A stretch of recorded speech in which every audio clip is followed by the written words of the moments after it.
Hey guys, good morning. आप सभी का स्वागत है आपके अपने स्टडी चैनल पर। So students, today we will discuss nuclear fusion. In previous class we study about nuclear fusion, the value of atomic mass unit in terms of energy. So today we will discuss nuclear fusion. ठीक है, आज हम nuclear fusion start करेंगे जैसे मैंने बताया था। ठीक है, अब देखिए नाउ स्टार्ट करते हैं। The word fusion the word fusion means to join or to combine। सबसे पहले मैंने आपको फ्यूजन का मतलब बताया था। जब मैं आपको न्यूक्लियर फ्यूजन बता रहा था तो मैंने फ्यूजन का मतलब आपको बताया था टू स्प्लिट अप, टूटना, दो या दो से ज्यादा पार्ट्स में, to split up into two or more parts, मैंने फ्यूजन का बताया था। तो अब है फ्यूजन। क्या है? फ्यूजन। अब देखिए, the word fusion means to join और टू कंबाइन। अब फ्यूजन का मीन्स तो टूटना था, अब लेकिन जो फ्यूजन है, फ्यूजन का मीन्स होता है टू ज्वाइन, जुड़ना या कंबाइन होना। Clear? The word fusion means to join और to combine. Clear? First of all, the word fusion means, जो फ्यूजन वर्ड है उसका मतलब क्या होता है? जुड़ना, टू ज्वाइन और टू कंबाइन। ठीक है, एकत्रित होना या जुड़ना। ठीक है, अब देखिए, the process in which two nuclei of light element combine to form a heavy nucleus is called nuclear fusion. वो प्रोसेस इसमें जिसमें दो न्यूक्ली, लाइट एलिमेंट के दो न्यूक्ली क्या होते हैं? कंबाइन होते हैं आपस में, ताकि एक हैवी न्यूक्लियस बना सके। क्या बना सके? हैवी न्यूक्लियस बना सके। उस प्रोसेस को न्यूक्लियर फ्यूजन प्रोसेस कहते हैं। Clear? The process in which two nuclei of light element, जैसे कि क्या हो गया? लाइट एलिमेंट कौन सा हुआ? Hydrogen. Like that of hydrogen. मान लीजिए दो न्यूक्ली हाइड्रोजन, ठीक है, हाइड्रोजन एटम के क्या होते हैं? कंबाइन होते हैं। और जब हाइड्रोजन एटम के टू न्यूक्ली आपस में कंबाइन होंगे तो क्या फॉर्म होगा? एक हैवी न्यूक्लियस। क्या हो जाएगा? जैसे कि हीलियम। क्या हो जाएगा? हीलियम। तो क्या होगा? हाइड्रोजन हीलियम होता ना, तो वन और वन, दो आपके हाइड्रोजन एटम तो कंबाइन होंगे तो 1 + 1 कितना होगा? 2। तो एक हैवी न्यूक्लियस बनेगा। क्या होगा? हीलियम। ठीक है, तो क्या, what is nuclear fusion? Nuclear fusion, the process in which two light element, the process in which two nuclei of light element combine to form a heavy nucleus is called nuclear fusion. वो process जिसमें दो nuclei light element जैसे कि hydrogen combine होते हैं एक heavy nucleus को form करने के लिए, जैसे कि हीलियम, तो उस प्रोसेस को न्यूक्लियर फ्यूजन प्रोसेस बोला जाता है। Clear? The process, I repeat one more time, the process in which two nuclei of light element combine to form a heavy nucleus is called nuclear fusion. That process is called nuclear fusion. A tremendous amount of energy is produced during the fusion process. और आपको पता ही है, fusion जब reaction होती है, fusion जब process होती है, तो ट्रिमेंडियस अमाउंट, बहुत ज्यादा तादाद में, बहुत ज्यादा ट्रिमेंडियस अमाउंट में एनर्जी प्रोड्यूस होती है। जैसे फ्यूजन प्रोसेस में होती थी, तो वैसे ही फ्यूजन प्रोसेस में भी बहुत ज्यादा tremendous amount of energy produce होती है। क्लियर? समझ गए इतना? अब देखिए, we know that nuclei of atoms are positively charge. आपने केमिस्ट्री में पढ़ा होगा कि जो न्यूक्लियस का चार्ज होता है वो पॉजिटिव होता है। क्या होता है? पॉजिटिव। क्लियर? तो आपको पता है कि जो न्यूक्ली होते हैं एटम के, वो पॉजिटिवली चार्ज होते हैं। अब देखो, न्यूक्ली और न्यूक्लियस में क्या फर्क है बेटा? देखो, छोटे छोटे न्यूक्ली से मिलके एक न्यूक्लियस बनता है। ठीक है, और जब एक न्यूक्लियस, बड़ा न्यूक्लियस छोटे छोटे भागों में कन्वर्ट हो जाता है तो उसको न्यूक्ली बोलते हैं। क्लियर? तो न्यूक्ली और न्यूक्लियस में फर्क समझ में आ गया? ठीक है, when small nuclei makes a nucleus and when the nucleus divided into small parts, that is called nuclei. Clear? अब देखिए, we know that nuclei of atoms are positively charge. अब आपको पता है कि न्यूक्ली ऑफ जो एटम है वो पॉजिटिवली चार्ज होते हैं। जो न्यूक्ली होते हैं एटम्स के, वो पॉजिटिवली चार्ज होते हैं, मतलब उनका चार्ज पॉजिटिव होता है, प्लस में होता है। ठीक है, so when the two nuclei are brought together, आप देखिए मैंने क्या बोला था न्यूक्लियर फ्यूजन प्रोसेस में, कि जिसमें दो न्यूक्ली लाइट एलिमेंट के कंबाइन होते हैं। ठीक है, तो यही यहां पर बोल रहा है कि आपको पता है, we know that the nuclei of atom are positively charge, so when the two nuclei are brought together, जब दो न्यूक्ली एक साथ लाए जाएंगे, they repel each other due to their similar charge, वो आपस में क्या करेंगे, रिपेल करेंगे। रिपेल मतलब एक दूसरे से दूर जाएंगे।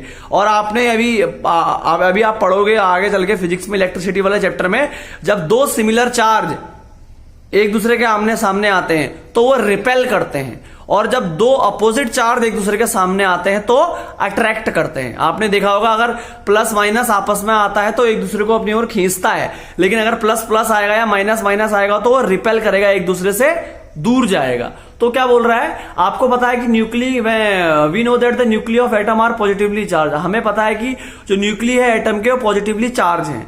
सो when two nuclear are brought together, जब दो न्यूक्ली एक साथ लाए जाएंगे, ठीक है, they repel each other due to their similar charge, वो एक दूसरे से दूर जाएंगे, रिपेल होंगे। रिपेल मतलब एक दूसरे से दूर जाना। दे रिपेल ईच अदर, वो एक दूसरे से दूर जाएंगे। क्यों, अभी पूछ सकता है कि why examiner, why the two nuclei which are brought together repel each other, जो दो न्यूक्ली आप एक दूसरे के सामने लाए जाएंगे, एक दूसरे के साथ लाए जाएंगे, तो वो रिपेल क्यों करेंगे? क्यों? क्योंकि उनका चार्ज क्या है, सिमिलर है, due to their similar charge. क्योंकि प्लस प्लस है तो क्या करेंगे, रिपेल करेंगे। क्या करेंगे, रिपेल।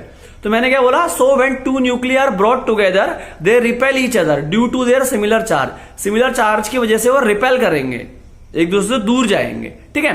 ड्यू टू दिस, अब रिपेल करेंगे, एक दूसरे से दूर जाएंगे, तो इसकी वजह से a lot of initial heat energy and high pressure are required to force the lighter nuclei to fuse together to form a bigger nucleus। और मैंने बताया कि रिपेल करेंगे, एक दूसरे से दूर जाएंगे, तो इसी कारण से, इसी की वजह से एक बहुत ज्यादा जो हीट एनर्जी है और जो हाई प्रेशर है उसकी जरूरत पड़ती है, ताकि मजबूर किया जा सके। फोर्स मतलब मजबूर किया जा सके लाइटर न्यूक्ली को। लाइटर न्यूक्ली मतलब जो छोटे छोटे न्यूक्ली होते हैं उनको मजबूर किया जा सके ताकि वो फ्यूज हो जाएं एक साथ। फ्यूज मतलब ज्वाइन हो जाएं, जुड़ जाएं आपस में। क्या हो जाएं, जुड़ जाएं आपस में और एक बड़ा न्यूक्लियस बना सके, बड़ा न्यूक्लियस बना सके। ये बहुत इंपॉर्टेंट है बच्चों, लाइटली मत देना। ये एग्जामिनर ये भी पूछ सकता है, मैंने बता दिया कि why a lot of heat energy and high pressure are required। ठीक है, क्यों बहुत सारी हीट एनर्जी और हाई प्रेशर की जरूरत पड़ती है, किसमें, न्यूक्लियर फ्यूजन प्रोसेस में। तो आप बोलेंगे to force the lighter nuclei, इसलिए पड़ती है ताकि मजबूर किया जा सके जो लाइटर न्यूक्ली है, हल्का न्यूक्ली है, उसको मजबूर किया जा सके ताकि वो फ्यूज हो जाए। फ्यूज मतलब ज्वाइन हो जाए आपस में और एक बड़ा न्यूक्लियस बना सके। क्लियर? तो समझा दिया मैंने, एक बार और समझा रहा हूं, इसके बाद नहीं समझाऊंगा। अब इतने समझाने के बाद भी नहीं समझ में आया तो फिर बहुत दिक्कत वाली बात है। ठीक है, मैंने क्या बोला, we know that the nuclear of atom are positively charge.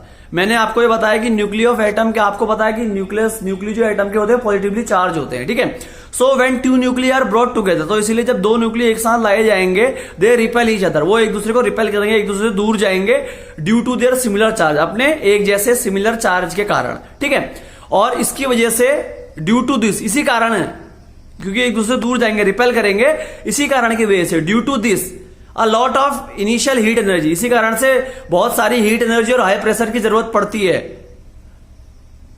To force the lighter nuclear to fuse together to form a bigger nucleus.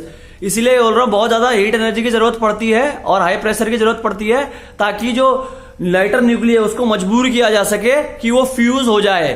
Fuse हो जाए मतलब कंबाइन हो जाए, फ्यूज हो जाए आपस में क्या हो जाए, फ्यूज हो जाए, कंबाइन हो जाए और एक बड़ा न्यूक्लियस बना सके। क्लियर? नाउ तो इसी से आपको बताता है, so the condition needed for carrying out nuclear fusion process. तो जो कंडीशन, जिन आवश्यकताओं, जिन कंडीशन की जरूरत है एक न्यूक्लियर फ्यूजन प्रोसेस को करने के लिए, तो दो कंडीशन होनी चाहिए आपके पास न्यूक्लियर फ्यूजन प्रोसेस को आपको अगर करनी है। Number 1, millions of degrees of temperature. ठीक है, मिलियन मतलब लाखों डिग्री का टेम्परेचर होना चाहिए और लाखों पास्कल ऑफ प्रेशर होना चाहिए। ठीक है, तो एग्जामिनर भी पूछ सकता है what are the condition necessary for carrying out nuclear fusion process. तो आप बोलेंगे millions of degrees of temperature and millions of pascal of pressure. ठीक है, मतलब पहला, ठीक है, लाखों डिग्री टेम्परेचर चाहिए, न्यूक्लियर फ्यूजन प्रोसेस करने के लिए, और लाखों पास्कल प्रेशर चाहिए न्यूक्लियर फ्यूजन प्रोसेस को करने के लिए। अब प्रेशर क्या होती है, ये टेम्परेचर की यूनिट डिग्री होती है और प्रेशर की पास्कल होती है। ठीक है, अभी मैं पूछता पास्कल क्या है। ठीक है, क्लियर, समझ गए होंगे। और आसान भाषा में ये बोलूं, in other words, nuclear fusion is carried out by heating lighter atom to extremely high temperature under extremely high pressure. और आसान भाषा में बोले कि न्यूक्लियर फ्यूजन जो प्रोसेस है वो आप तभी कर सकते हो, न्यूक्लियर फ्यूजन रिएक्शन तभी कर सकते हो, ठीक है, जब आप लाइटर एटम को हीट करोगे एक्सट्रीमली हाई टेम्परेचर में और किसके अंडर, एक्सट्रीमली हाई प्रेशर के अंडर। ठीक है, तो अब यहां पर एक एग्जांपल है, एग्जांपल के थ्रू हम न्यूक्लियर फ्यूजन रिएक्शन समझते हैं। Here is an example of nuclear fusion reaction. देखिए, अब देखिए यहां पर आपको दो ठीक है, दो डियोटेरियम एटम दिख रहे हैं यहां पर, heavy hydrogen atom of mass number 2। ठीक है, दो डिटोरियम एटम दिख रहे हैं आपको यहां पर। डिटोरियम एटम मतलब heavy hydrogen atom of mass number 2, मतलब डिटोरियम एटम का मतलब होता है हैवी हाइड्रोजन एटम है, ठीक है, भारी हाइड्रोजन एटम है, और मास नंबर इनका क्या है, 2 है। ठीक है, तो यहां पर देखिए आपको दो डिटोरियम एटम दिख रहे हैं। ठीक है, तो अब क्या होगा, when deuterium atom are heated to an extremely high pressure. अब देखिए आप, जब डिटोरियम एटम को हीट किया जाएगा extremely high pressure, high temperature में, under extremely high pressure, high temperature में हीट किया जाएगा और अंडर एक्सट्रीमली हाई प्रेशर के अंडर, तो क्या होगा, देन टू डेटोरियम न्यूक्ली, जब दो deuterium nuclei combine together to form heavy nucleus of helium, तब क्या होगा कि जो दो डेटेरियम न्यूक्ली हैं वो आपस में कंबाइन हो जाएंगे, ठीक है, और फॉर्म करेंगे हैवी न्यूक्लियस। क्या फॉर्म करेंगे, आप देख सकते हैं हैवी न्यूक्लियस फॉर्म कर रहे हैं, किसका, हीलियम का। To form a heavy nucleus of helium, ठीक है, एक हैवी न्यूक्लियस हीलियम का फॉर्म करेंगे, and a neutron is emitted, और एक न्यूट्रॉन इसमें क्या होगा, उत्पन्न होगा, एक न्यूट्रॉन उत्पन्न होगा, आप देख सकते हैं यहां पर। ठीक है, और उसके साथ साथ ट्रिमेंडियस अमाउंट ऑफ एनर्जी भी क्या होगी, लिबरेटेड होगी। लिबरेटेड मतलब जन्म लेगी। ठीक है, a tremendous amount of energy is liberated in this fusion reaction. ठीक है, इस फ्यूजन रिएक्शन में tremendous amount of energy liberated होगी। तो मैंने क्या बोला, जब डियोटेरियम एटम क्या होता है, हैवी हाइड्रोजन एटम होता है, इसका मास नंबर 2 होता है, उसको हीट किया जाएगा एक्सट्रीमली हाई टेम्परेचर में और अंडर एक्सट्रीमली हाई प्रेशर के अंदर। ठीक है, तो क्या होगा, टू डियोटेरियम न्यूक्ली कंबाइन टुगेदर, जो दो डियोटेरियम न्यूक्ली हैं वो आपस में कंबाइन हो जाएंगे और क्या फॉर्म करेंगे, heavy nucleus of helium form करेंगे और एक न्यूट्रॉन फॉर्म करेंगे। आप ये रिएक्शन देख सकते हैं, ये देखिए deuterium atom heavy hydrogen of atom है जिसके मास नंबर 2 है। जब इन दो को हीट किया जाएगा हाई टेम्परेचर में, हाई प्रेशर में, तो दो न्यूक्ली निकल के तो क्या होंगे, दो ड्यूटेरियम न्यूक्ली कंबाइन हो जाएंगे आपस में, और आप देख सकते हैं एक नया हैवी न्यूक्लियस हीलियम फॉर्म होगा और न्यूट्रॉन एमिट होगा और ट्रिमेंडस अमाउंट ऑफ एनर्जी क्या होगी, प्रोड्यूस होगी। क्लियर? तो उम्मीद है आप ये समझ गए होंगे ये एग्जांपल। ठीक है, देखो न्यूक्लियर फ्यूजन में क्या होता था, एक हैवी एटम टूटता था 2 और मोर पार्ट्स में। न्यूक्लियर फ्यूजन में क्या होता है, दो न्यूक्ली आपस में जुड़ते हैं ताकि एक हैवी क्या बना सके, न्यूक्लियस फॉर्म हो सके। तो आप ये कह सकते हैं, आप लिख सकते हैं, मैं यहां पर लिख नहीं रहा हूं, मैं खाली ओरली बता रहा हूं। अब आप यहां पर आप लिख सकते हैं, a fusion process is just the opposite of fusion process. वही मैंने बताया कि एक जो फ्यूजन प्रोसेस है वो बिल्कुल उल्टी होती है, just opposite of fusion process. ठीक है, a fusion process is just the opposite of fusion process, आप लिख सकते हैं लिखना चाहे तो। ठीक है, और हालांकि the energy produce in nuclear fusion reaction is however much more than produce in nuclear fusion reaction. हालांकि जो एनर्जी प्रोड्यूस होती है न्यूक्लियर फ्यूजन में वो न्यूक्लियर फ्यूजन के कंपैरिजन काफी ज्यादा होती है। ठीक है, तो क्या बोला मैंने, the energy produce in nuclear fusion reaction is however much more than that produce in nuclear fusion reaction. क्या बोला कि जो एनर्जी प्रोड्यूस होती है न्यूक्लियर फ्यूजन रिएक्शन में वो हालांकि मच मोर ज्यादा होती है, जो जितनी न्यूक्लियर फ्यूजन रिएक्शन में प्रोड्यूस होती है उसके कंपैरिजन ज्यादा होती है। क्लियर? तो इसको भी लिख लीजिएगा। ठीक है, तो इसीलिए the energy produce during nuclear fusion has not been control so far.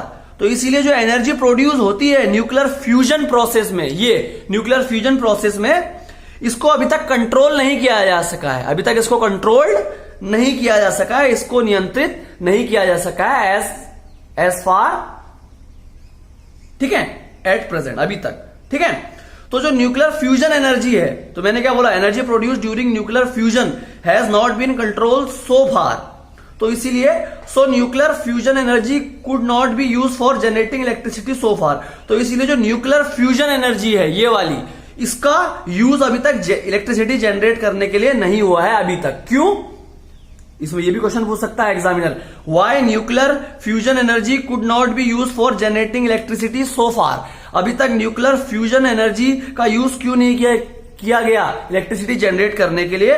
तो मैंने आपको बता दिया, because the energy produce during nuclear fusion has not been controlled so far, क्योंकि जो एनर्जी प्रोड्यूस होती है न्यूक्लियर फ्यूजन के दौरान उसको अभी तक नियंत्रित नहीं किया जा सका है, अभी तक कंट्रोल नहीं किया जा सका है, तो यही कारण है जो nuclear fusion energy could not be use for generating electricity so far.